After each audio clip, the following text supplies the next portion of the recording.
Hey guys, welcome back. My name is Ryan. I'm a full-time reseller on sites like eBay and Poshmark, and I'm trying to do a daily vlog, kind of like ADH Dave and Carrie from American Arbitrage. I don't know why that word's kind of hard for me to say. Someone's doing some woodwork in my neighborhood, so hopefully that's not too loud. But I wanted to try to think of something to kind of just talk about today, and I figured I'd do like a review of when I met with my CPA and some of the questions I asked them. So one of the first questions, so I have a little sheet right here that just has some of the questions, and I figured I'd go over what I asked and what they told me, or what she told me. So the first thing I asked was about my W-2 for my last job. Do I file it with this, or do I file it separately? Because that was one thing I wasn't sure. Me and my wife have filed for like the past 10 years together, and wasn't sure if the W-2 needed to go with her or the W-2 with me. And to make it simple, my CPA told me that everything's just going to be filed together. So all my reselling business, my W-2 from my last job when I left in late March, her job. Also, I've done a couple of background acting jobs, so I gotta wait on those 1099s to come in. So everything's just gonna be filed together.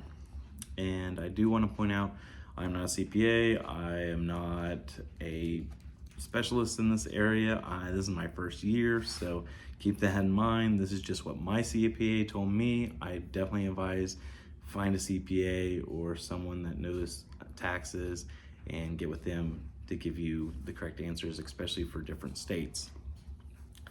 So the next thing I asked was how to deduct vehicle, and was it by mileage, or am I going to separate it by payment, fuel, insurance? She told me pretty much that, asked me, well, how much do you use your vehicle for this? And I told her, honestly, I use it about 90%. There's that 10% that I got to pick up the kids, or I'm just going to run to Dollar General for some milk, something like that. So I said 90%. And she's like, yeah, see, and she even said, like, some people say 100%. It's like, it's really unlikely that 100% of the vehicle is going to be for just the business. And it's a fact. So I told her about 90%, and she was okay with that. She said 92% is pretty reasonable. And then so she said, let's go ahead and write up everything. So I bought the vehicle in, I believe, April. So she wants the bill of sale on the vehicle. So I guess it has the starting mileage, but we're not going by mileage. I guess how much I paid, and she's gonna go off of depreciation. So I got to keep track of my fuel, my insurance, and also in Oklahoma we have tolls, which are tolls called Pike Pass. But I also go to like Texas, and then there's Kansas, which Kansas is K-Tag, and I think they have another one. So I have right now my thing is with my wife, so I got to get a separate account for that. So that's one thing I got to do here real soon. So all that's tracked for just this account, make it easier for, I guess, next year's taxes. What can I deduct? I asked her. Cost of goods, shipping supplies, platform fees, mileage, vehicle expenses, storage unit, cell phone, internet, home office, garage, and shed. So pretty much, and I am outside, so you might hear cars drive by. School's getting out here soon, so that's why I'm outside. I'm waiting for my kids, but I figured I'd have time to talk. But she said cost of goods, of course, shipping supplies, platform fees. So I asked her, like, I'm part of Tech and Sports Group on his Patreon group. That's a write-off. I asked her about YouTube Premium. She said make sure it's like a separate account just for that, And I even showed her like, you know, YouTube Premium does like a review of what's your most watched, and I can even prove that these were my most watched, was reselling content or just educational content. Vehicle expense, that I went over that. Storage unit, at the beginning of the year I did have a storage unit, so I need to get those numbers to write off. Cell phone, she said the full cell phone can be written off, and so can the internet. Home office, I had to measure my home office, 10 by 10, but she said on the inside it's gotta be, like, it's okay to have knickknacks, you know, like I have some Funko Pops and some figures in there, that's okay, but it's gotta really, it can't have like a bed in there that's also a spare bedroom kind of thing. It's gotta be an office. So I was like, okay, and I asked her, like, what about my garage? She said that's kind of hard because you're only using a small portion of it, and you can't just write off a small area for some reason. I don't know why. So I can't do my garage but I don't even have stuff. I have a little bit of stuff out here, but not much. Sheds, I told her both my sheds are fully stocked with that. She said, well, the one you bought, you can, because it, we can do a depreciation value on that too, so I gotta get better understanding on that. But I don't know about the one that was already here, but I rebuilt. But I did have to buy building supplies, which she said building supplies to fix it up. I can write that off. So I gotta really follow up more on the shed. And I asked her, what documentations do you need for each expense? She pretty much said it's up to you to keep track of all the documents in case you get audited. So it's good to have it. I put back mine on a memory card and a USB just in case. She said all I need is just the numbers. That's it. I'm not going through and looking up each expense. That's on you, pretty much. So I asked her, should I use the cash or the accrual method? She said cash. On the accrual method, it's really hard for the expenses. She said a crazy amount, so we're doing cash. See, what I paid in is what I'm writing off. I did ask her, I've always been told it's good to keep aside 20% for taxes. She said that's actually really good number. I try to be as prepared as possible when I met with my CPA. She said about 15.3% is going to go to federal, and then 4.3 to 4.5% will go to state taxes. That's my state taxes.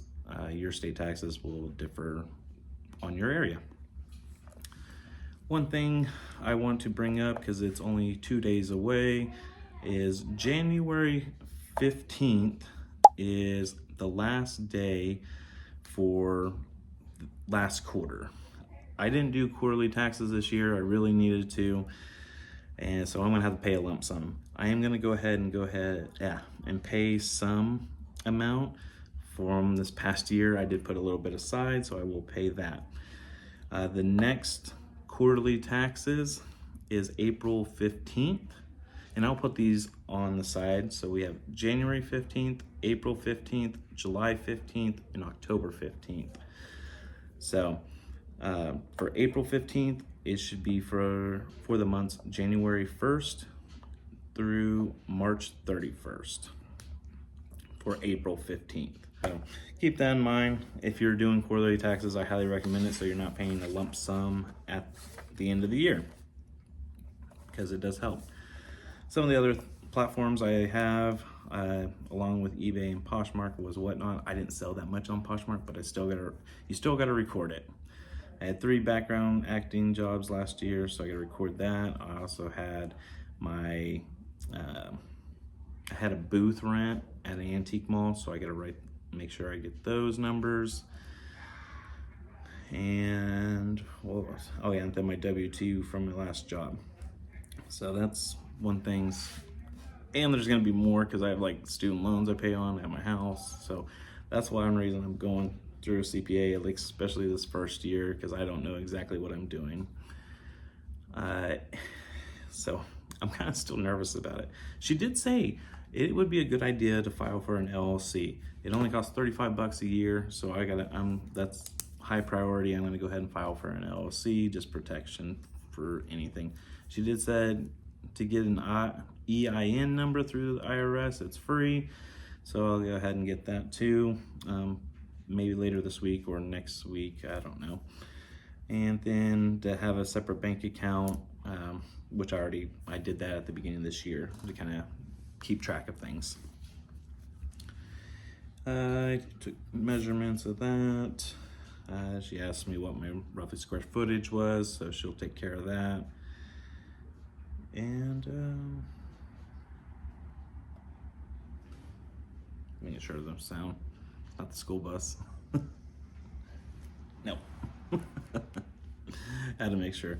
I asked her also about oil changes, car washes, things like that. She said you could do oil changes and gas. As for the car wash, that's still kind of an iffy area, but she says, honestly, if it's reserved for just that vehicle, yeah, you can write it off. So I was like, okay, car washes. And then the one thing that was so iffy was business meals. Long story short, unless you're going out of town and staying the night, she told me, I probably wouldn't write it off. And you can write off about 50%. Or if you're working out a deal with somebody and you're gonna buy like a whole locker and you wanna take them out to lunch, you can write off that meal because it's for business. So I think that might be kind of it. And then we kind of ran over some of my numbers a little bit. And it's crazy though. Like you see people like, I'm a 6-figure seller. And then when you really break down, because like say they barely even hit 6 figures, they're only taking home like 50,000, and that's not even including all the other expenses. I'll be transparent. Like I sold, what is it? 131 on eBay, and it left me with a net of 70, roughly. I had a gross of just under 12 for Posh, left me with about 7.6 on Posh. So if you look at that between eBay and Posh, it left me with like 70, little under 78. It was like 77, 600 and blah, blah. But I spent over $30,000 on inventory. So 77 minus the 30. And I'm just giving these rough numbers. So if you're like, this math's not add up, it's gonna be close because I'm not giving you the exact numbers. But it only left me with 44,000. And that was just for inventory. That didn't count the other supplies, all the internet, the phone, the truck. And so it's like down. I'm like, oh my goodness. I did not make that much like I thought I did. So I'm really focusing on this year on tweaking a lot of things and trying to better my business. You know, a lot of people want to see those high numbers, but if you're paying all these fees and paying for all this inventory that's just going to sit there, it's not worth it. So I'm changing my business model this year, and hopefully it'll be for the better, because I would like to actually, instead of being around 33 for the year, which honestly it's crazy because the number's so low, but I've lived like when I made 80,000 at my last job, so it's crazy. But I guess I'm just doing something. I don't know. It's crazy. I honestly have probably done more this year. I love what I'm doing. I still enjoy it, and I can't wait for next year's numbers, because I know they're gonna be great because I'm focusing so hard to make it better. So if you like this video, I would appreciate it if you could leave it a like, leave a comment. Also, are you getting prepared for taxes? And please subscribe if you want to catch more content like this. I'm going to try to make daily vlogs, but mainly just Monday through Friday, and as long as it doesn't interfere with my personal life, because I just do this for fun. There's if it's not fun, then why do it? So we'll see you next time. Bye.